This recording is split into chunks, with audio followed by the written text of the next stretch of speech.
उदहु व नसल्ली अला रसूलिहिल करीम अम्मा बाद। एक सवाल पूछा गया, क्या औरत कंघी करते हुए जो बाल कंघी के अंदर आ जाते हैं, टूट जाते हैं, क्या औरत वो बाल बेच सकती है या नहीं? ये बात क्यों पैदा हुई? इसलिए कि आप समझ लें, आजकल ये बालों का कारोबार बहुत ज़्यादा चल रहा है। ये बाल सोने के भाव बिक रहे हैं, 10,000 रुपये किलो, 15,000 रुपये किलो, 20,000 रुपये किलो ये बाल मार्केट के अंदर बेचे जा रहे हैं। और शरीयत ने इन बालों को बेचने से मना किया है। और इनकी वजूहात में से बड़ी वजह यह भी है कि देखें कि इन बालों पर और कंघे पर जादू होता है। आपका कोई मुखालिफ, आपका कोई रिश्तेदार, आपका कोई दूर परीत का बंदा, वो जो है दरवाजे पे खड़े किसी को भी भेज दे, आपके जो है ना जी थोड़े से बालों के बदले में आपको 10,000 रुपये दे दे। और जादू में तो चंद बाल इस्तेमाल होते हैं और सारी ज़िंदगी का अजाब और सारी ज़िंदगी की बीमारी और बांझपन होना और आपस में लड़ाइयाँ, झगड़े, फसाद सारे के सारे जो है ना इन बालों पर जादू की वजह से हो सकते हैं। तो इस वजह से शरीयत ने जिस तरह मना किया बालों को बेचने से, उसकी एक बड़ी वजह यह है कि इन बालों पर जादू होता है। और इसकी एक वजह यह भी है कि इन बालों की वजह से घर के अंदर गुर्बत आती है। किस घर में गुर्बत आती है, किस घर में हाल आता है, किस घर में परेशानियां आते हैं, किस घर में, जिस घर के अंदर औरतें इन बालों की बेएहतियाती करती हैं, इनको इसी तरह दीवार के अंदर लगा देती हैं, कूड़ा क्रिकेट की जगह पे फेंक देती हैं, नाली में बहा देती हैं। इस शरीयत ने हमें इन सारी बातों से मना किया है। ये सारी की सारी खराबियां इन बालों के एहतियात ना करने की वजह से होता है। फिर आया अब सवाल पैदा होता है कि इन बालों का किया क्या जाए? हाँ, तो उसमें यह है कि इन बालों को दबा दिया जाए। इन बालों को जिस तरह औरत के सर पर बाल हों और नामहरम नहीं देख सकता, इसी तरह जब औरत के सर से बाल टूट जाएं, अलहदा हो जाएं, फिर भी नामहरम की नज़र इस पर पड़ेगी, ये भी हराम है, नाजायज़ है, गलत है। इसलिए इसको दबा दिया जाए, पानी में बहा दिया जाए या ऐसी जगह में इसको दफना दिया जाए कि किसी के पाँव ना आए, किसी की नज़र न पड़े। इस तरह घर के जो बिगाड़ है उसको भी दुरुस्त कर सकते हैं। लिहाजा इन बालों को हम नहीं बेच सकते, इसलिए कि ये एक जिस्म इंसानी है। अल्लाह ने पूरे जिस्म इंसानी को काबिल ताज़ीम बनाया, काबिल इकराम बनाया। और इसी तरह जिस्म का कोई भी उज़्व जब अलहदा होगा, जिस्म से अलहदा हो जाए, फिर भी वो काबिल ताज़ीम और काबिल इकराम रहता है।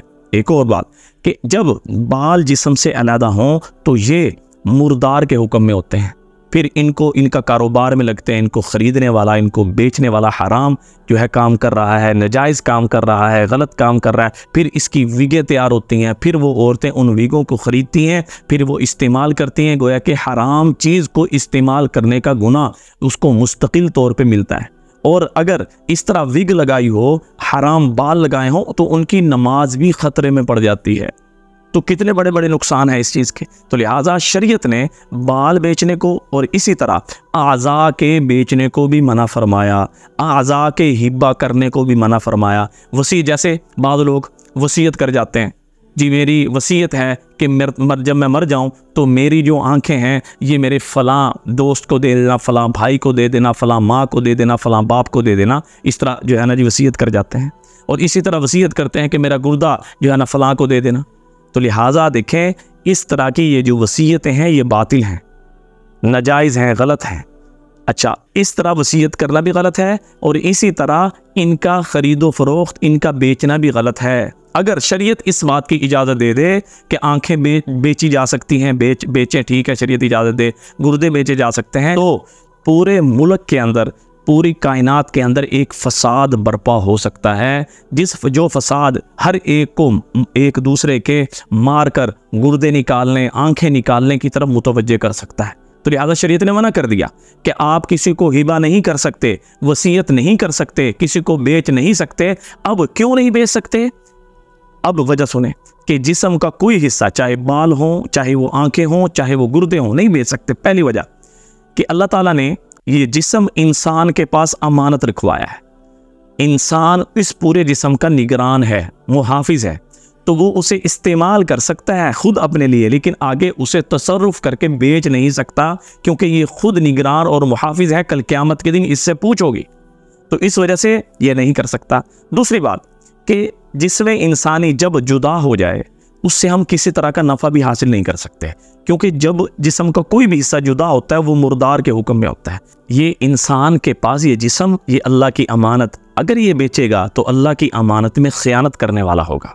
हिबा नहीं कर सकता, अतिया नहीं कर सकता। अतिया और हिबा बंदा उस चीज़ का कर सकता है जो बंदे की मिल्क हो। ये चीज़ तो अल्लाह की अमानत है। हम इसको इसको अगर हम गलत भी इस्तेमाल करेंगे, आंखें गलत इस्तेमाल होंगी, कान गलत इस्तेमाल होंगे, ये जिस्म का कोई भी उज़्व गलत इस्तेमाल होगा कि अल्लाह पाक ने कुरान में नहीं फरमाया अल-यौम नख्तिमु अला अफ़वाहिहिम व तुकल्लिमुना अयदीहिम व तशहदु अर्जुलुहुम बिमा कानू यक्सिबून, कि ये सारे के सारे आज़ा जो इंसान के हैं ये उसके ख़िलाफ़ गवाही देंगे। यानी गोया के ये जो आज़ा हैं ये अल्लाह के गवाह हैं। अब अल्लाह के गवाहों को बेचना, अल्लाह के गवाहों को अपनी मर्ज़ी से इस्तेमाल करना, बिल्कुल शरीयत ने इसकी इजाज़त नहीं दी। फिर एक बात सवाल पैदा हो जाता है कि जब हम इसको हिबा नहीं कर सकते, इसकी वसीयत नहीं कर सकते आंखों की, गुर्दों की, तो फिर खून भी तो जिस्म का हिस्सा है, उसको हम कैसे जो है ना जी आगे दे सकते हैं, कैसे हिबा कर सकते हैं, कैसे अतिया दे सकते हैं और कैसे बेच सकते हैं। तो लिहाजा ये बात सुन ले, देखें, गुर्दा जब हम किसी को दे देते हैं तो ये जिस्म हमारा गुर्दा नहीं बना सकता। आंखें किसी को दे दें, हमारा जिस्म ये आंखें नहीं बना सकता। इसी तरह जो खून है, खून का मुतबादिल मौजूद है कि क्या मुतबादिल है कि खून अल्लाह पाक इस जिस्म की बरकत से बना देते हैं। तो लिहाजा खून देकर हम किसी की ज़िंदगी बचा सकते हैं। खून देना एक बड़ा ऐसा सवाल, जैसे किसी को अगर आपने खून दिया, जैसे आपने इस सारी इंसानियत को जान बख्शी, कितना बड़ा जो है ना जी सवाब है ना। इन बालों की बेजायज़ है ख़रीद व फ़रोख्त, ये जो स्क्रैप वाले ले रहे हैं और इनको जो है ना बेच रहे हैं, वो भी ये कारोबार करना उनके लिए नाजायज़ है, हराम है, गलत है।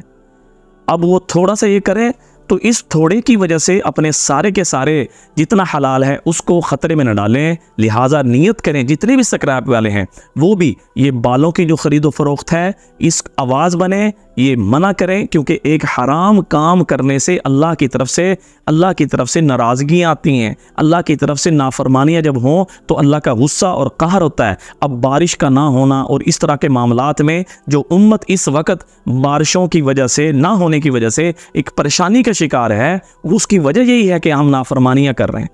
और ये तो नाफरमानी की एक वजह है, और भी कई वजह हो सकती है। इसकी जो खराबियाँ हुई, जो औरतों के टूटे हुए बालों की, घरों के अंदर खराबियाँ, फसाद, मामलात, मियाँ बीवी के झगड़े और ऐसे मामलात के बच्चे नाफरमान, ये हुई, ये भी मैंने आपसे अर्ज़ की। और इसके अलावा इनका शरीयत के अंदर जो हुक्म था वो भी बयान कर दिया। दुआओं में याद रखें। अस्सलामु अलैकुम व रहमतुल्लाहि व बरकातुहू।